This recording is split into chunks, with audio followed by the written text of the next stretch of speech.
हरे कृष्णा प्रभु जी, दंडवत प्रणाम।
elect ये ज्वाइन करना इसमें कुछ आवाज नहीं है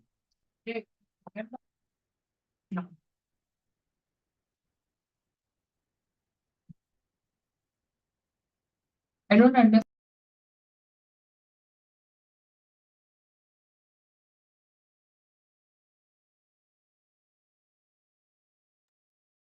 Hare Krishna Prabhuji, you are on mute. Somehow I'm not able to hear you.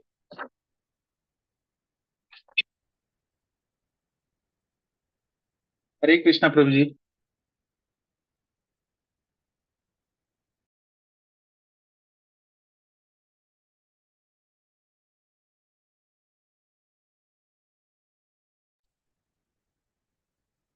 Hare Krishna everyone. Can anybody hear? No. No, Prabhu. No, We can't hear anything. No one. But the video shows that Prabhuji is saying something.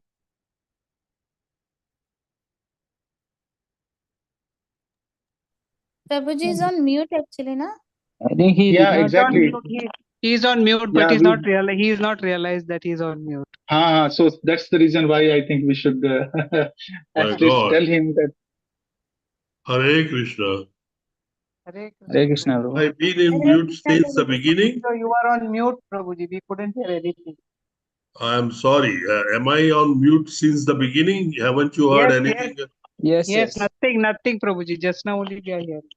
I'm sorry. I'm really sorry. I wish somebody had told me. Do you see the screen? Yeah. Yes, Prabhuji. Screen. Does it show some slides? The son of Drona punished. That slide it is showing, Prabhuji. Beg your pardon? The son of Drona punished borderline. That slide is. Okay, lovely. Okay, fine. We're not that bad. Okay. Let's see what we can do. We have just finished our prayers, and I was describing. I'm sorry, I must apologize. I didn't realize I was mute.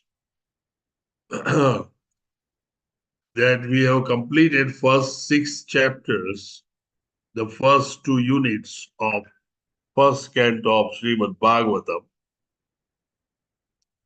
And we realized the most important understanding of Sambandha, Abhideya, and Prayojana. What is our relationship to the Lord?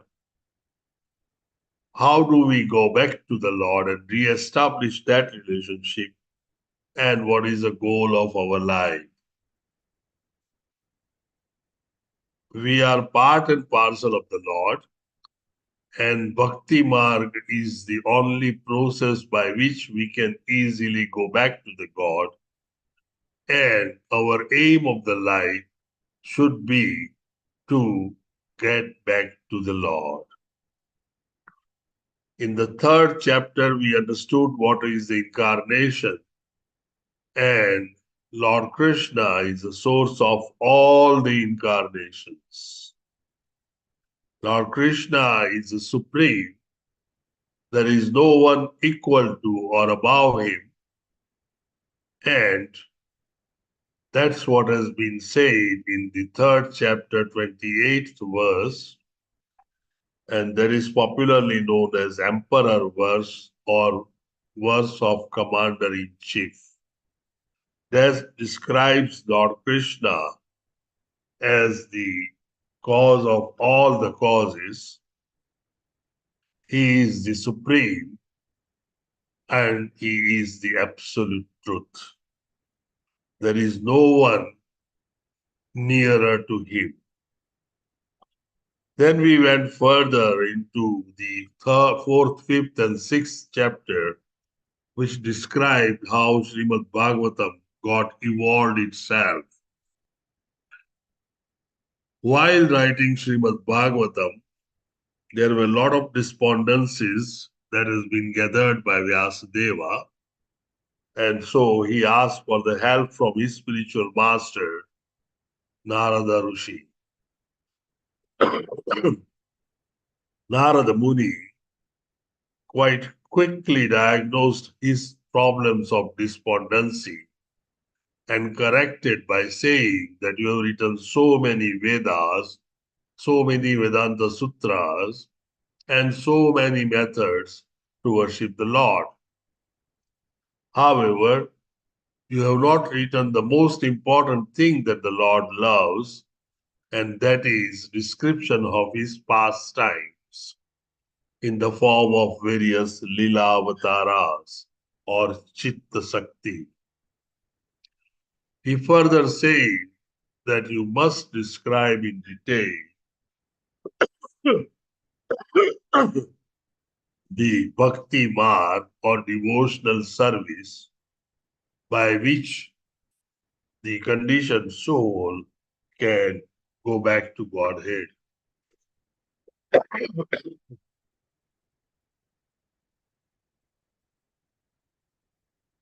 With these corrections, Narada Muni left, and that's where we ended.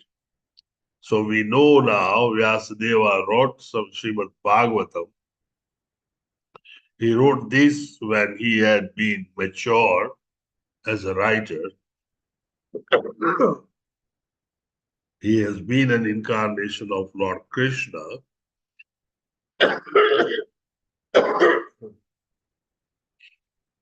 The chapter number 7 is the son of Drona punished. Dronacharya had been the master of Kauravas and Pandavas, teaching them about military science. Arjuna had been his chief disciple he loved the most. His son Aswathama had been getting also teaching along with Kauravas and Pandavas, but regrettably, Duryodhana had been financing Dronacharya, and thus Dronacharya always remained on the sides of Kauravas. And because of that, his son also had been on the side of Kauravas. Chapter 7 is considered to be a borderline chapter where everything divides at verse number 11. Until verse 11, the history of Srimad Bhagavatam is mentioned in detail, and the process of writing of Srimad Bhagavatam, the collection of all the rishis at Naimisharanya, which are led by Saunaka Rishi, and the 6 questions that were asked earlier to Sutta Goswami, who answered all the questions. From 12th verse onward, the rest of the Bhagavatam is the history of Maharaj Parikshit.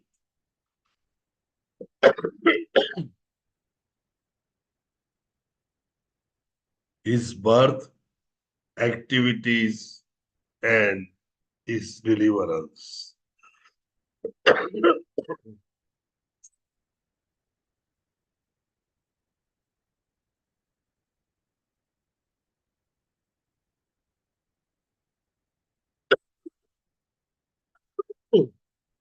Excuse me.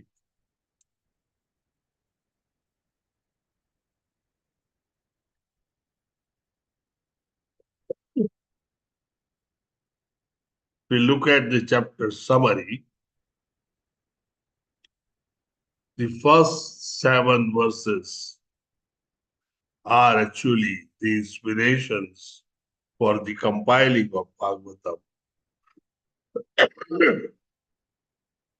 Then 8 to 11th verses describe how Vyasadeva teaches Srimad Bhagavatam to Sukadeva Goswami. And then, of course, is a borderline. Verse 12 to 58 describes all the activities of Parikshit Maharaj with a glorious kingdom, his birth, his activities, and his departure.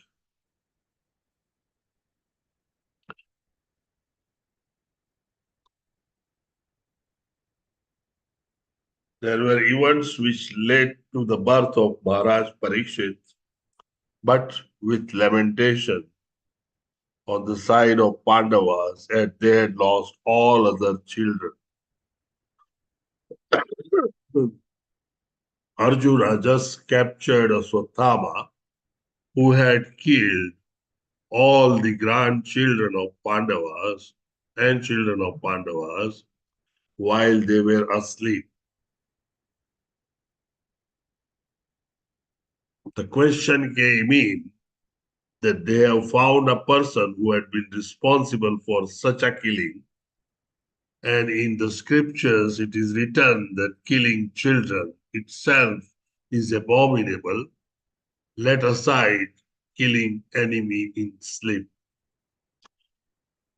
So the dilemma now comes in whether Aswathama is to be punished or to be left alone.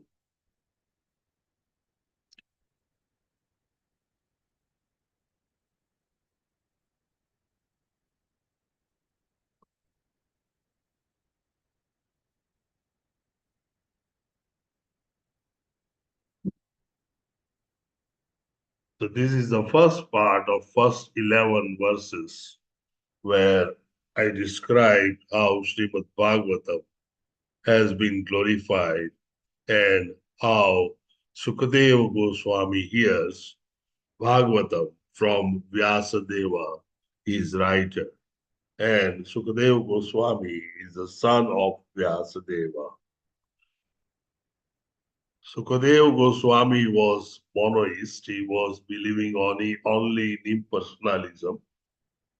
And after hearing about Srimad Bhagavatam and relishing the nectar of the pastimes of Lord Krishna, he became a devotee.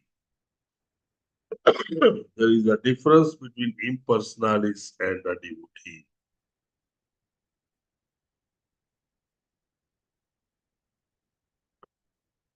The rest of the verses are describing the issue of Aswathama that we left behind.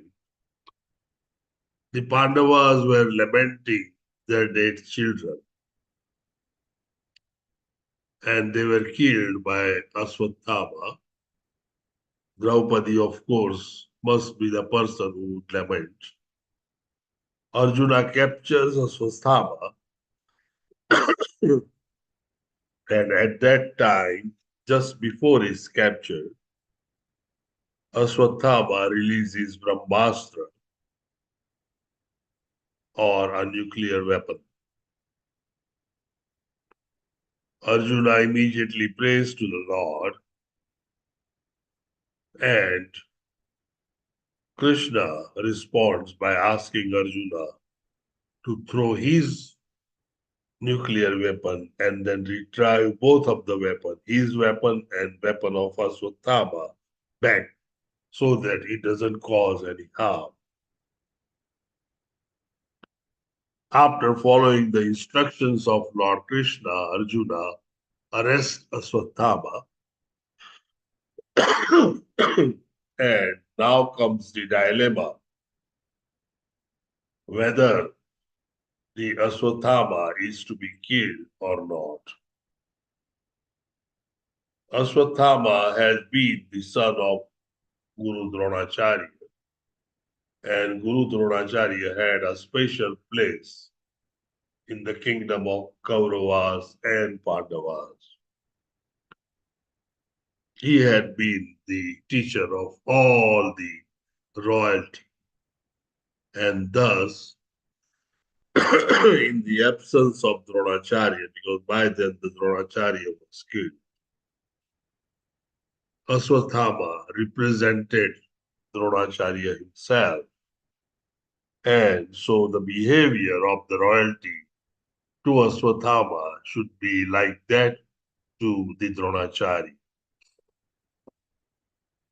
Yudhishthira Raja was in favor of not punishing, Krishna immediately jumped and said that no, kill him. Arjuna looked at him, thought for a few minutes, and then he punished, but punished quite differently.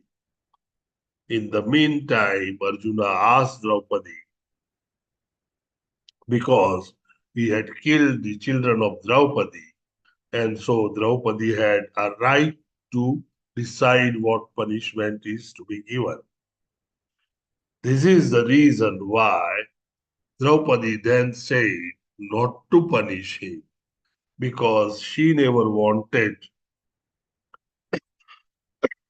the mother of Aswathama to cry like she has been crying right now because of the loss of her children.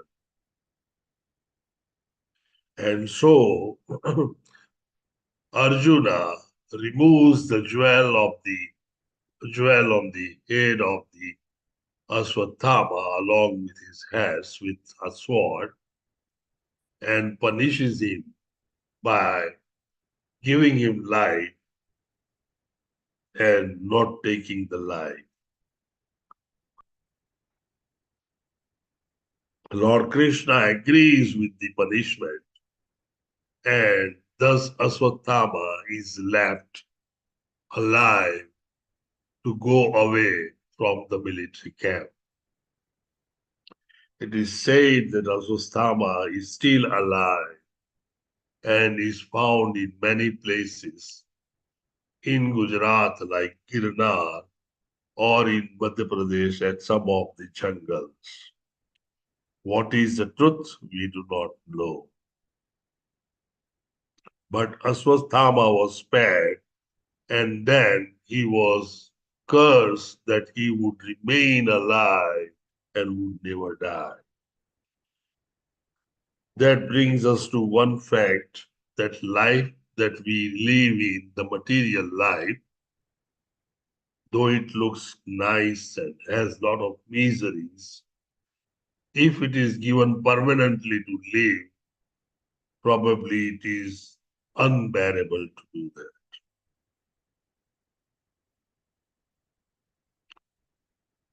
Next chapter is prayer of Queen Kunti and shaving of Parikshit Maharaj. Because in this process, while it was going on, Aswathama sent his second nuclear weapon directly to the womb of Uttara, where Parikshit Maharaj was preparing his body.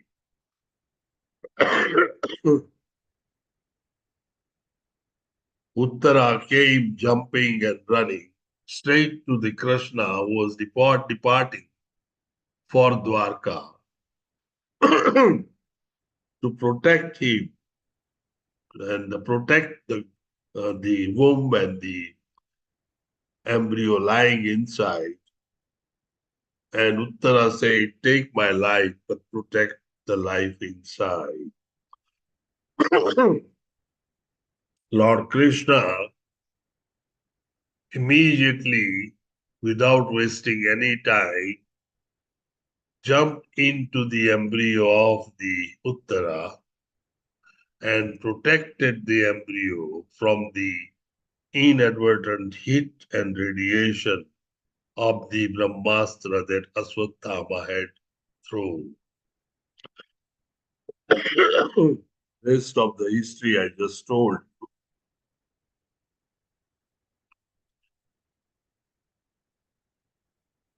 When Kunti had been passing through all these events, and all of them certainly were more and more misery creating rather than any happiness that she could see anywhere. And that's why Krishna pacifies Pandavas after they lose their children by Aswathama.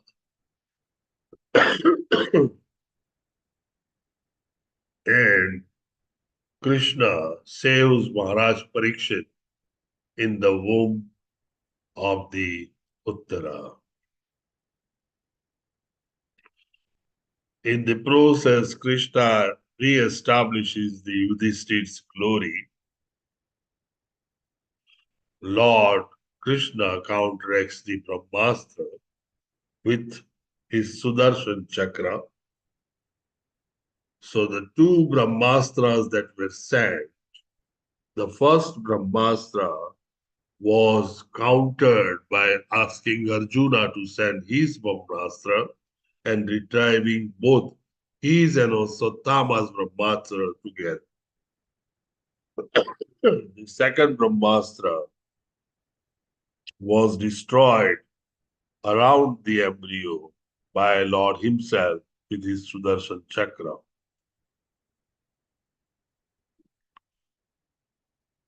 Queen Kunti has her prayers for Lord Krishna, and they are very popular prayers. Queen Kunti's prayers are considered to be one of the topmost prayers of Srimad Bhagavatam, and they are very popular amongst the ISKCON people. If you wake up any of the brahmachari in the temple and ask to recite Queen Kunti's prayers, they would so happily do it and do it very, very well. These prayers have been very much loved by Srila Prabhupada and all his disciples. So we'll spend some time looking at prayers and what it says. The first picture on the left shows the embryo in which Parikshit Maharaj is and being saved by Lord himself with his Sudarshan Chakra. That's where Parikshit Maharaj sees Lord for the first time. He is given the name Parikshit Maharaj because he, whenever sees anyone in this world, first he produces his own mental prototype of Lord Krishna and then compares that prototype with the human being that he is seeing. Means he is examining each and every one when he sees whether this is the same Lord that I saw in the womb. And that's why he's known as Parikshit. Queen Kunti glorifies Lord Krishna. And the last picture shows Lord Krishna leaving Hastinapur for Dwarka.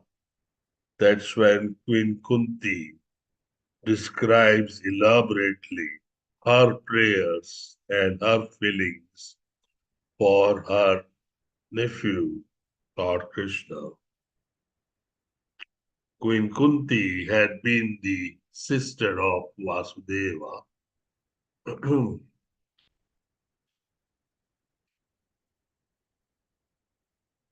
We are going through in a broken down spirit so that we understand what the prayers are.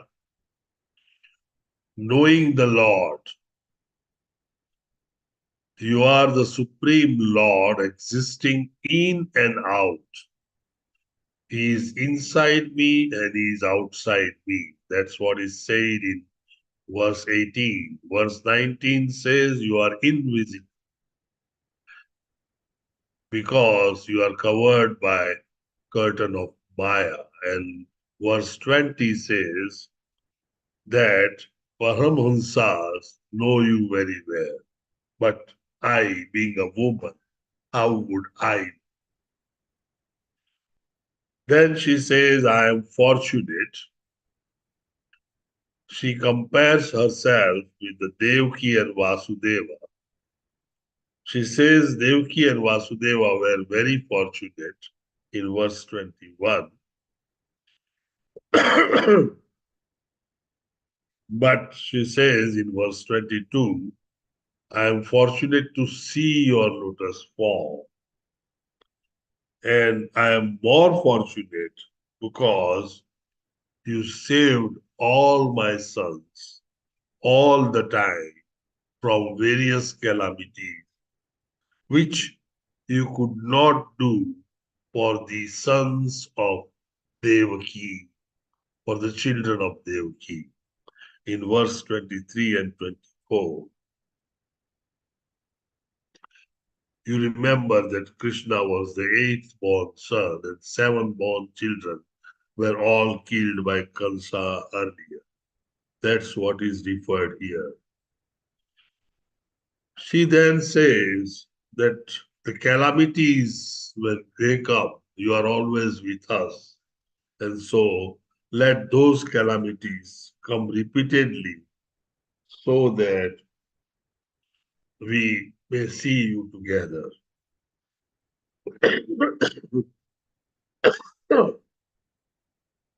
She further describes in verse 26, 27, and 28 the qualifications to approach the Lord.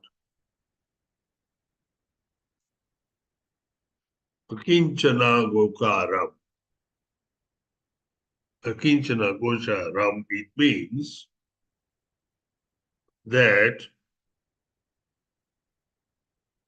people who have the least facilities by material standard are the people who are most suitable for Lord's devotional service. So if you are, say, very rich, if you are very knowledgeable, if you have a lot of opulences, which are all material things, Shri, Shruti, Aishwarya, and Janma in a royalty are the things which takes you away from the Lord.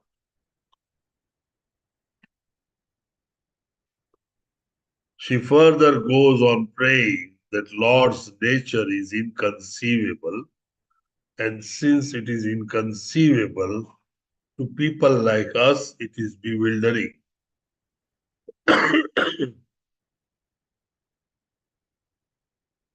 No one can understand you. You are Aja, means you do not take birth, but you take birth because he took birth from Devaki. Fear is afraid of you, but you are afraid of Yashoda. So it's very difficult to really understand and conceive Lord's qualities. Opinion on Lord's birth are again to please and glorify King Yadu, to answer prayers of Devaki and Vasudeva, of course to kill asuras, and for public welfare. These are the reasons why one takes birth and Lord took birth. In response to Brahma's prayers, and the real reason is to rejuvenate bhakti, to help conditioned souls get liberated. Potency of bhakti shows Lord's lotus feet and destroys samsara. These are the reasons why Lord took birth. An appeal for more association with the Lord by Kunti Maharani. She says kings are envious of us and no one can protect but only you. Fame of Pandavas and Yadus without you is like senses without soul. So both the Pandavas and the Yadus, whatever fame they have, without Krishna, that is nothing. Our prosperity is because of your glance, and that's why she wants to shiver her ties with Yadus and Pandavas and let her mind flow towards Lord Krishna like, like river Ganges. She prays her obeisances, and that's where her prayers complete. And then Lord Krishna interacts with aggrieved King Yudhishthira, stays for a few days, and then leaves Hastinapur to go for Dwarka.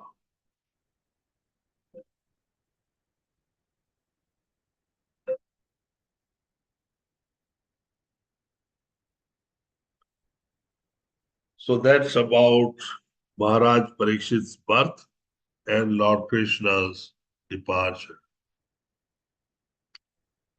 The next important chapter is the passing away of Bhishmadeva.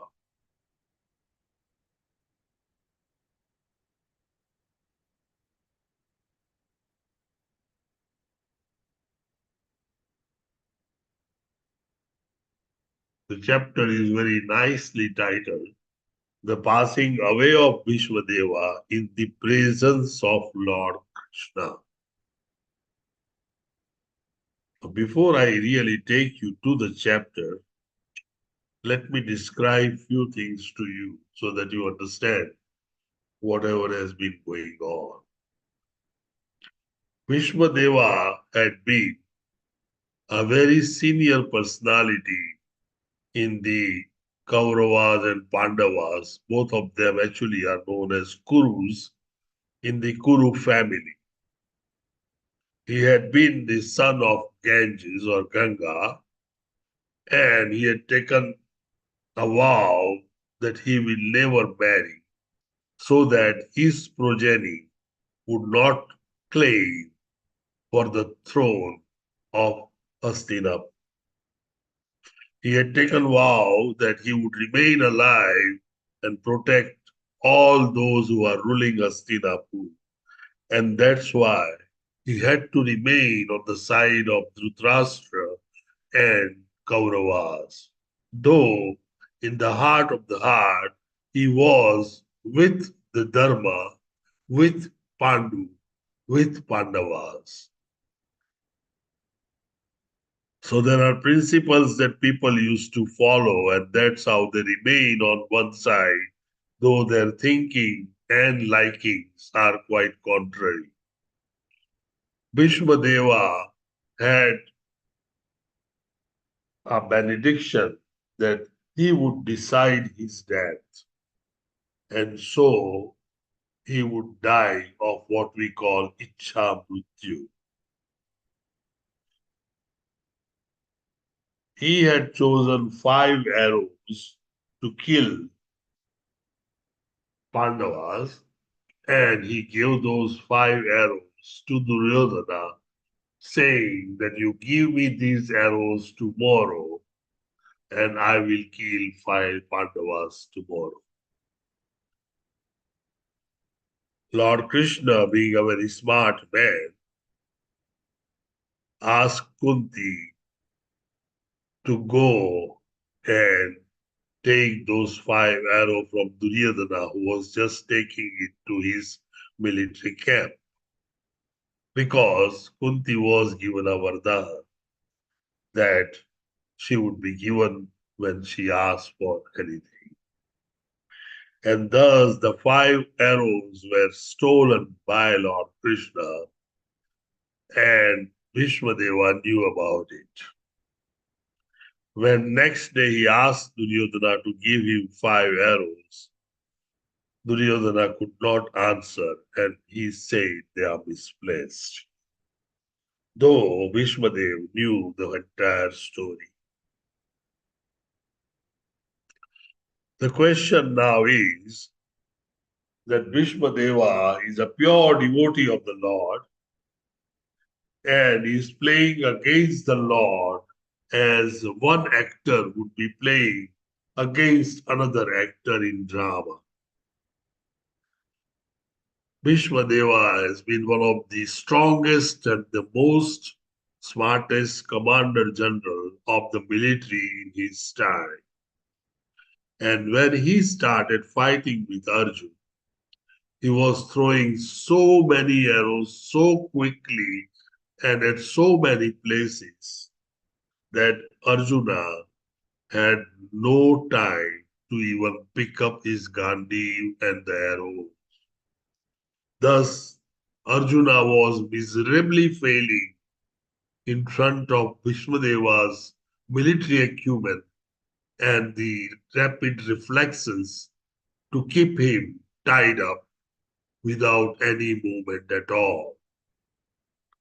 Looking at this situation, Lord Krishna realizes that Arjuna would not be able to help, and he then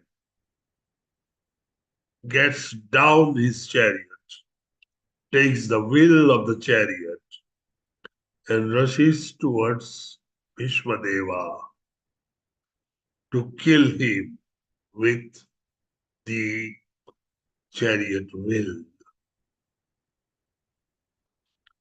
The beauty of it is Bhishmadeva is cherishing this sin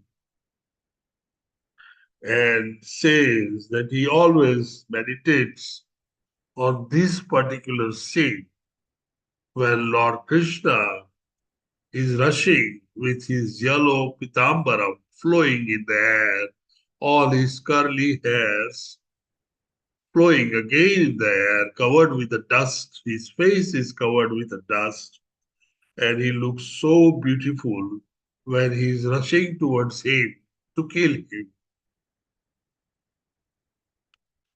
He is enjoying this because he compared the Lord, mighty Lord himself, to break his vows. And what was his vows? His vows were that he will not take part in any form in the war that is Kurukshetra war. So he says, I could compel the Lord to break his vows because he broke my vows of killing Pandavas by 5 arrows.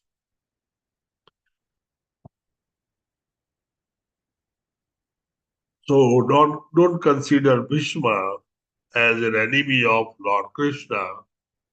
He had been a pure devotee. And in this background, let us see further. Lord Krishna takes all the Pandavas to Bhishma Deva, who has been lying on a deathbed of arrows, and he lied there for some time. He asked all the Pandavas to dress themselves as the most opulent royals and takes them along to Bhishma because Bhishma Deva wanted to see Pandavas in the very happy conditions because he felt that that's what they deserve.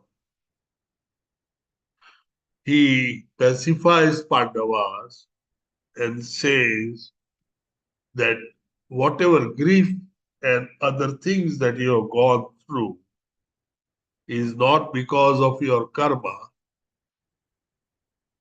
but you can call it as your providence, or you can call it as the will of the Lord, because we all do not know the will of the Lord. But they are certainly not your karmas that you are suffering from. And then Bhishmadeva gives his instructions to Pandavas, which are very popular instructions, which we'll see in a minute or two.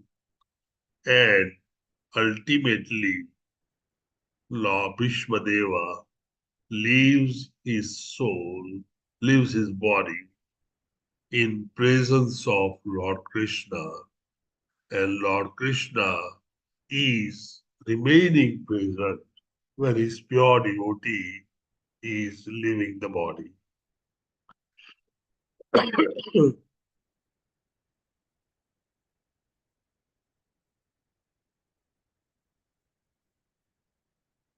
The Bhishmadeva, they instruct to Yudhishthir, he instructs to the Yudhishthir about various dharmas and purusharthas with historical examples.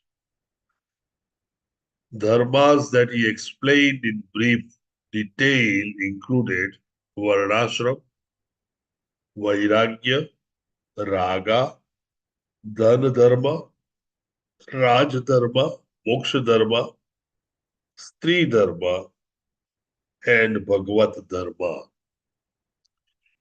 Bhagavad Dharma being the best of all the above dharmas.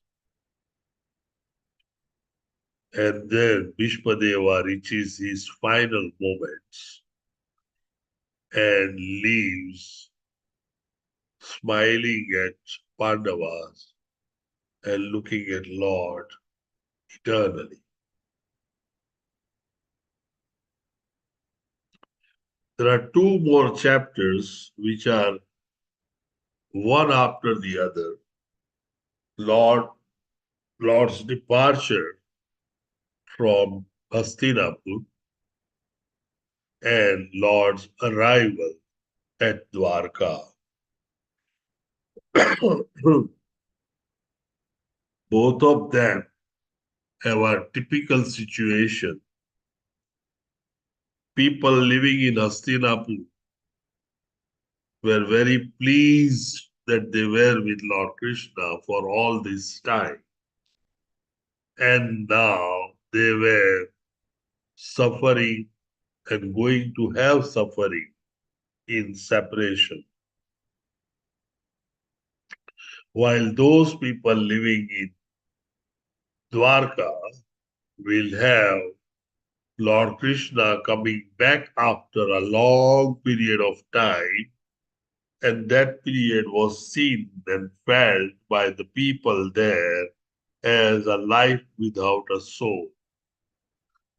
For them, the pleasurings and pleasures are coming in form of Lord Krishna, and they are all expecting a great joy in union. These are the two differences that we see. Feeling of separation experienced by Pandavas in the family.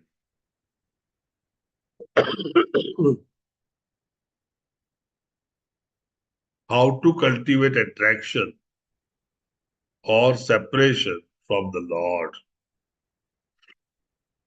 Therefore, directly or indirectly, anyone who thinks of Krishna, talks of Krishna, or worship Krishna becomes attached to him. So all you need to do is these three things. Think about Krishna, talk about Krishna, listen to Krishna, and you will be attached to Krishna. Because Krishna is absolute, there is no difference between his name, form, quality, etc. Our intimate relation with Krishna can be confidentially revived by our talking of, hearing of, or remembering him. It is so done due to spiritual potency of Lord Krishna. Very simple to understand. The great philosophy of going back to Godhead.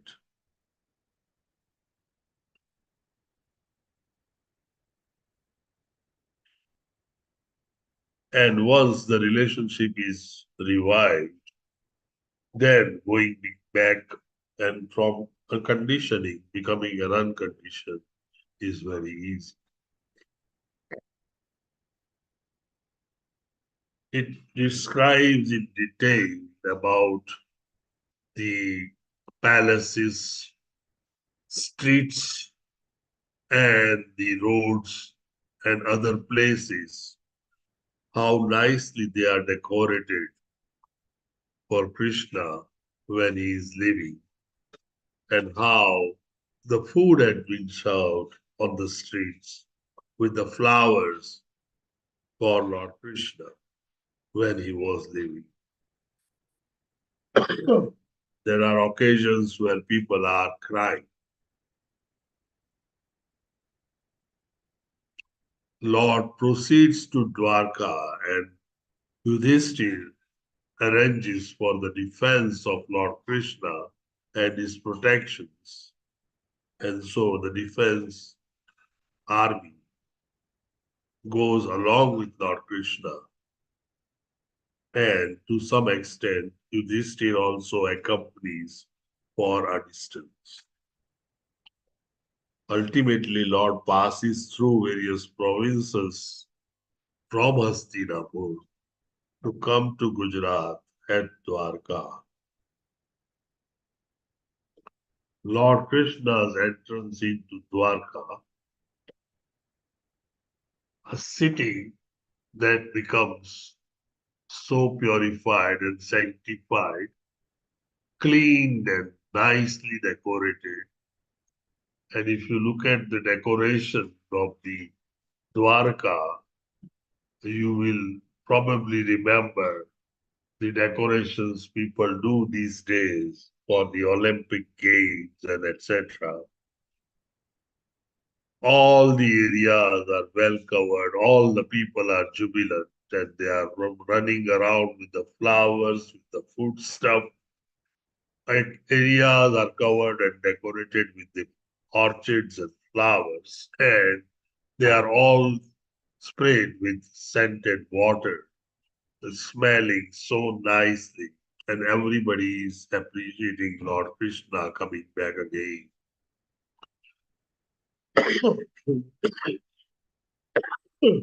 Question that comes in mind many times is Krishna is considered as Atmaramam, Purna Kamam. Question 1. If Krishna is Atmaramam, Purnam Kamam, it means a person is fully satisfied with himself and he is not looking at anything outside himself. When you reach liberation, when you reach realization, and when you are out of this material world, you are happy yourself because you are Sat Chit Anand. Sat means you are eternal, Chit means you are cognizant, you have all the knowledge, and Anand means you are blissful. And so your position is so comfortable, so nice, and so superb that there is nothing to look elsewhere, anything else. That's known as Atmarama. If Krishna is Atmaramam, Purnakamam, why did he perform rasa dance?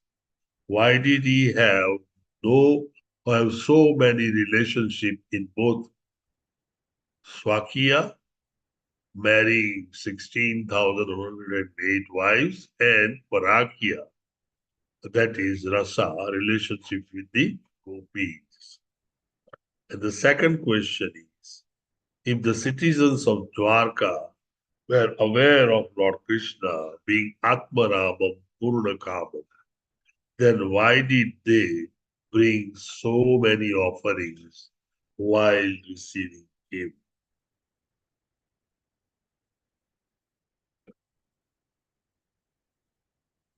This is very interesting, and so I'm going to read it through. Therefore, any presentation, however valuable it may be, is not needed by him, but still, because he is the well-wisher for one and all, he accepts that from everyone everything that is offered to him in pure devotional service. It is not that he is in want for such things, because the things are themselves generated from his energy. The comparison is made herein that making offerings to the Lord is something like offering a lamb in the worship of the sun god. Anything fiery and illuminating is but an emanation of the energy of the sun, and yet to worship the sun god, it is necessary to offer him a lamb in the worship of the sun. There is some sort of demands made by the worshipper, but in the case of devotional service to the Lord, there is no question of demand from either side.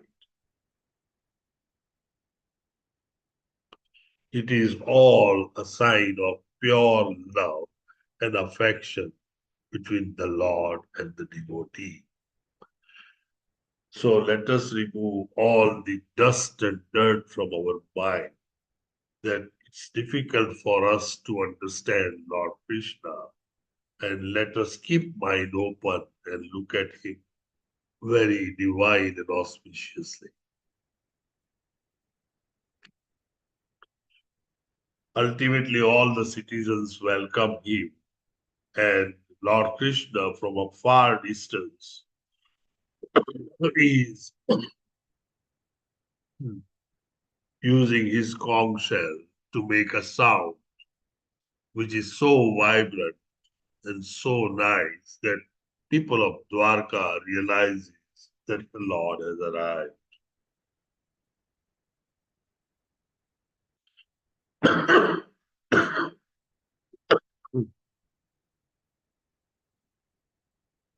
Last chapter today is the birth of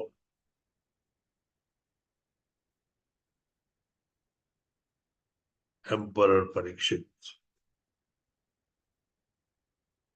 This is the beginning of the second part of Srimad Bhagavatam, where now all the Parikshit Maharaj descriptions are going to be there.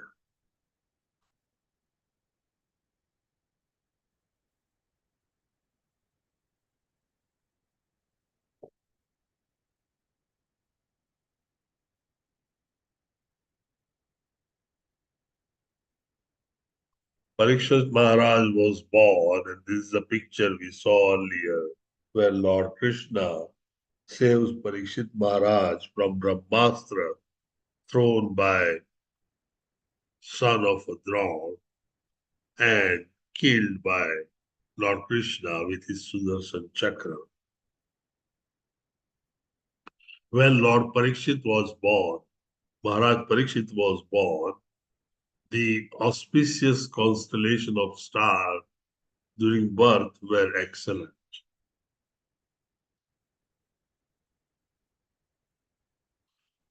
Astronomical calculation of stellar influences upon a living being are not suppositions, but are actually factual, as confirmed in Srimad Bhagavatam.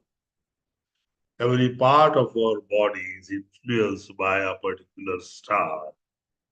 Jayanti, auspicious constellation of stars, during the appearance of Supreme Lord or his great devotee.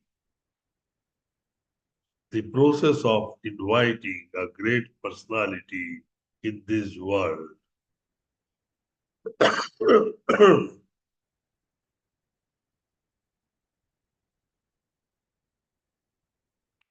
Saunakadi Rishi inquires about Parikshit Maharaj. Yudhishthira has his exemplary rule while the Parikshit is born, and the ceremonies of the birth of Parikshit Maharaj went on for quite long. All the Brahmanas were called in, and the future of Parikshit Maharaj was astrologically evaluated. And Parikshit Maharaj's future qualities were compared to many famous personalities. Parikshit Maharaj gradually grows in the environment of performance of various yagnas by King Yudhishthira.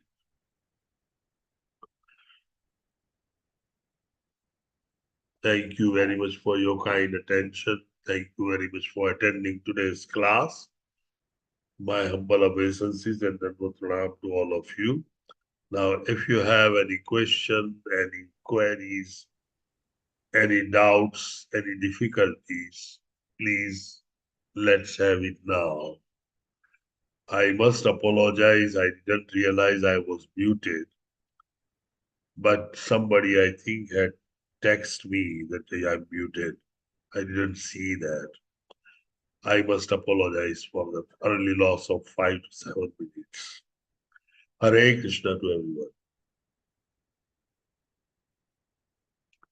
Any question, any Hare query? Krishna, Dandavat Pranam, humble obeisances. Pranams to you, Prabhuji. Thank you so much for this comprehensive briefing. Is it done, or we are going to continue again some more? Prabhuji, there are 4 classes. This is our 3rd one. And tomorrow we will have the 4th one. Okay.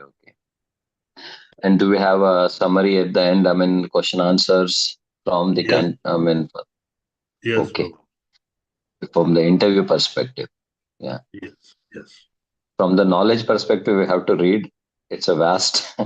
We are trying to make an effort. I mean, you have given the gist. Thank you so much for that. Prabhuji, actually, first canto is one of the biggest canto. And if you want to really read through, you require more than a year. Very frankly telling you. I started 5 years ago. And I was at some time so desperate that now this must finish. After you finish your first canto, the other cantos go very fast. That's again surprising to me.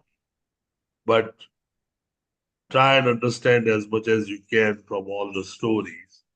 I have told you about these 6 chapters in the form of a story so that you can recapitulate when the questions are asked. And when questions are asked, if you know the story, probably answering questions are much easier. But we'll go easier. Questions and answers. Yeah, very important. Yeah, but I had some network issues. Something I heard in between when you were explaining Kunti's prayer. That's the time I was signed out, and then Zoom was not logging in. Then finally, it took a little while. Anyway, I will hear the recording for that. Sure. Thank you. I'll listen to the recording. Yeah. Thank you, Prabhuji. Hare Krishna. Hare Krishna, Prabhuji. Hare Krishna, This is so, Prabhuji. I just wanted to ask one question. When we see that Bhishma was, or he is also known as one of the Mahajanas, and if we were to describe, what are the attributes which kind of make him such a worthy and noble person for being a Mahajana, what are the things that we can talk about him, Prabhuji? Prabhuji, the Mahajanas would come tomorrow and we'll go through them with their name. Certainly, Prabhuji. Thank you. Okay. Because Bhishma Pitama was, I'm sorry we referred to him today, but it's okay. Yes. It's Mahajana or Mahabharata. Yes. we'll be talking about it tomorrow again. Thank you, Yeah, Prabhuji. and Prabhuji, I liked your comment on Canto 1.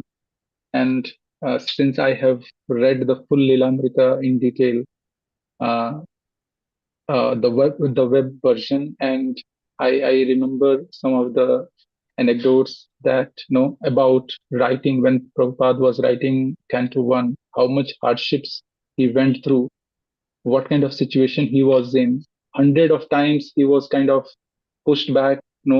Why are you writing this when nobody's supporting? You don't have money, and the publisher was kind of pushing back. And Prabhupada he was on the road without any resources, no visibility of what he's going to have next day. And still, he wrote with such an heart that when you read it, you cannot imagine that somebody who was in such a material condition could write this kind of purports. So, Prabhuji, I'm saying it really, it's so dear and loving to read all this and remembering what condition Prabhupada was in when he was writing. Hare Krishna. Thank you very much, Prabhuji. Actually, whatever glorification we can do for Prabhupada is not going to be enough any day. A simple example I'll give you. Take any scripture you like the most. Read through the sloka, read through the word-to-word translation, and read through the translation, and find out how much you understand. And then read the purport, and then put your score there. There will be such a big difference that probably at the end of translation, we would understand 7 to 10%. And with Prabhupada's purport, that would jump to around 40, 50 like that. Each Yes, and yes, every yes. purport are very relevant. They are right there because there is a reason for it. And every sentence that is written or duplicated has a definite reason to be so. Such a precise work and such a precise application of the knowledge, and that knowledge which is picked up from all the sandarbhas and all the Vedanta sutras and Vedantas and Vedas, which you and me, we are never going to be able to read in our lifetime. But still, we know these because Srila Prabhupada has brought all these things to us. And he has done that with all the pains inflicted on him. So we are most grateful to Srila Prabhupada for this hard work, besides showing us the path to go back to Godhead, besides living a life which is meaningful, besides understanding life, what is so beautiful, is really enormous. And it's very difficult, very, very difficult if someone asks you to write a gratitude for Srila Prabhupada. I think volumes and volumes of the books may not be even sufficient. That's my feeling. Hare Krishna Prabhu. Awesome. Appreciate Prabhuji. Thank you for sharing your heart. Thank you.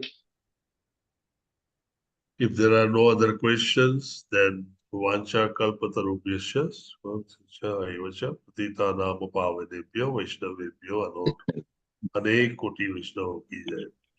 Hare Krishna to all of you, Dandavat Pranam, and my obeisances to all of you. Hare Have a Krishna Krishna. Prabhuji, thank you. Hare Dandavat Krishna. Pranam. Hare Krishna.